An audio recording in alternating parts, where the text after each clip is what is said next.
탄핵 청문회 대상의 주요 인물은 박상용 검사입니다. 이 수원지검 사건의 주인 검사 박상용 검사입니다. 그런데 박상용 검사는 뭐가 두려운지, 무엇을 숨기려고 하는지 왜 이 자리에 안 나오는 거죠? 여당 의원들이 그렇게 이야기하시는데 나와서 떳떳하게 이야기하면 되는 거 아니겠습니까? 그런데 왜 안 나온 겁니까? 안 나와서 숨기는 자가 범인입니다. 청문회 나오지 않겠다고 거부하는 자가 범인입니다. 그런데 오히려 9년 6개월이라고 하는 형을 받은 이화영 증인이 나왔어요. 나오는데 마음이 편안하겠습니까? 얼마나 두렵겠습니까?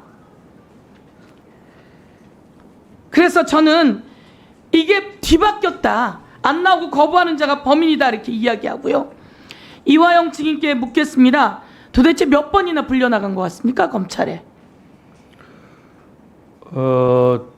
아까 말씀드린 바와 같이 김성태 씨가 해외에서 체포되어 나온 후부터 그들이 김성태 씨가 아마 2023년 1월 17일 날 체포되어 왔을 텐데 그로부터 2023년 2월 3월은 아마 김성태, 방용철, 안부수 그와 그쪽이 모여 있었고 그쪽에 어떤 상황이 좀 정리되니까 4월부터 저를 이제 집중적으로 타깃으로 해가지고 불렀는데 4월, 5월, 6월은 거의 지금 저기 보니까 112일인데 이 토요일, 일요일 포함해가지고 거의 매일 불러갔던 것 같습니다. 맞습니다. 저희가 보니까 월, 화, 수, 목, 금 나갑니다. 네. 일요일도 나갑니다. 그리고 지금 말씀처럼 110일에 이거는 9월부터가 아니에요. 그 1월부터 110일에나 불려나갑니다. 111회를 하루에 10시간씩 조사받았다고 치니까 1110시간이에요. 아니 대한민국의 어떤 사람을 검사가 이렇게 오랫동안 수사할 권리가 있는 거죠? 해도 너무한 거 아닙니까? 그리고 이렇게 불러다 대고 협박하고 회유하고 김성태, 방용철, 안부수 등이 입을 다 맞추고 나니까 다시 불러서 입을 맞추게 하고 그러면 다시 한번 묻겠습니다. 넷을 한꺼번에 불러낸 적이 있습니까?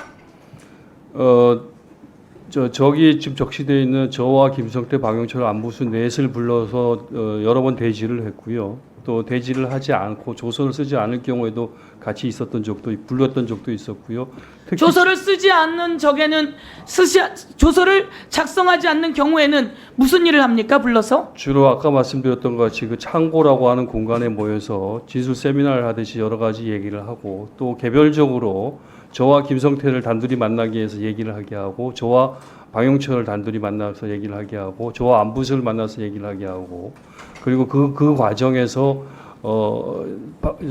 김성태 측 변호인을 또 단독으로 만나게 하고 그런 과정들이 있었습니다. 제가 정리하겠습니다. 그렇게 하면 됩니까? 안 됩니까? 저는 잘 검사가 공범들을 불러서 같은 자리에서 진술 세미나를 하게 하고 만나게 하고 이렇게 하면 안 됩니다. 이것은 바로 직권남용입니다. 검찰청법 제4조 3항 위반입니다. 그리고 이렇게 1000시간 아니면 9시간씩이라고 해도 999시간이에요. 이런 시간 동안을 불러서 회유하고 조사하고 수사하고 위협하고 협박 가까이 가고 이런 것은 인권 침해입니다. 이것은 헌법 위반이에요. 그래서 우리는 박상용 검사를 헌법 위반, 검찰청법 위반, 그리고 형집행법 위반이라고 지적을 하고 있는 겁니다. 제가 오늘 오전에 이야기했지만 같은 시간에 나간 거 한번 들어봐 주세요. 동시 김성태 1시 11분, 방용청 1시 11분, 이화영 1시 11분, 복귀 시간 11시 1분 다 똑같아요. 1313호. 저기는 어디입니까? 박상용 의원 검사실입니다. 박상용 검사실입니다. 박상용 검사나 법무부는 함께 불러서 연합파티 술파티를 한 적이 없다고 했어요. 그런데 함께 부른 흔적이 나왔어요. 가리려고 해도 가려지지 않는 겁니다. 저렇게 떡하니 똑같은 시간에 부르고 똑같은 시간에 들여보낸 것이 한두 번이 아닙니다. 많은 거 다시 한번 들어보세요. 모두게 저렇게 엄청나게 많습니다. 그리고 제가 오늘 이렇게 한번 질문할게요. 혹시 형량을 줄여줄 수 있는데 이재명에 대해서 풀어라 이런 얘기 들은 적 있습니까? 여러 차례 들었습니다. 여러 차례 들었습니까? 그렇습니다. 뭐라고 이야기를 합니까?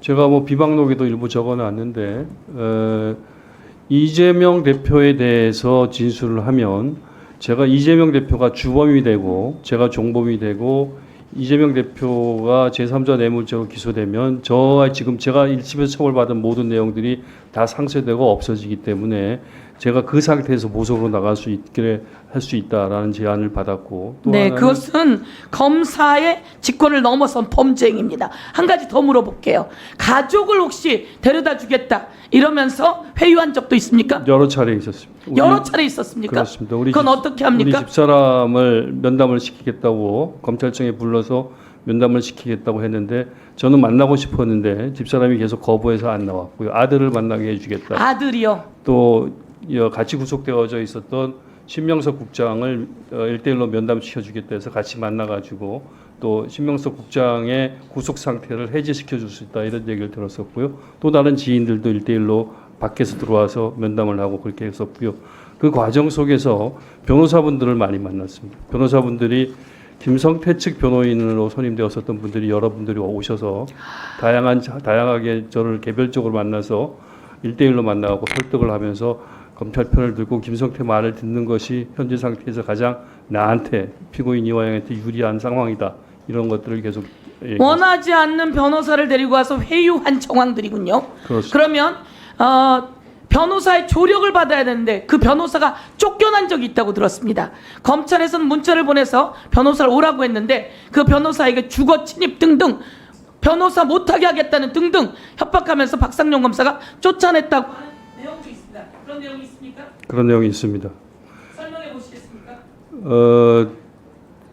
서모 변호사가 저를 위해서 검찰청에 왔는데 그 시간이 쫓겨가지고 선임계 같은 절차가 좀 미비했는데 그것을 근거로 해서 박상용 검사가 변호인 참관을 못하게 했었습니다. 그래서 현장에서 쓰겠다고 그랬는데 하여튼 고성이 오가면서 못하게 했었고 또 한 번은 그런 일도 있었습니다.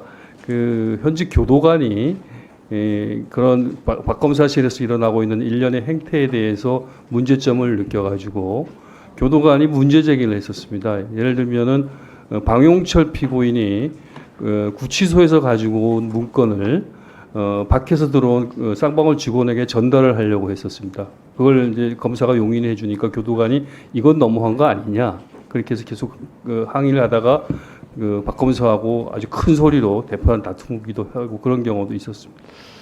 네.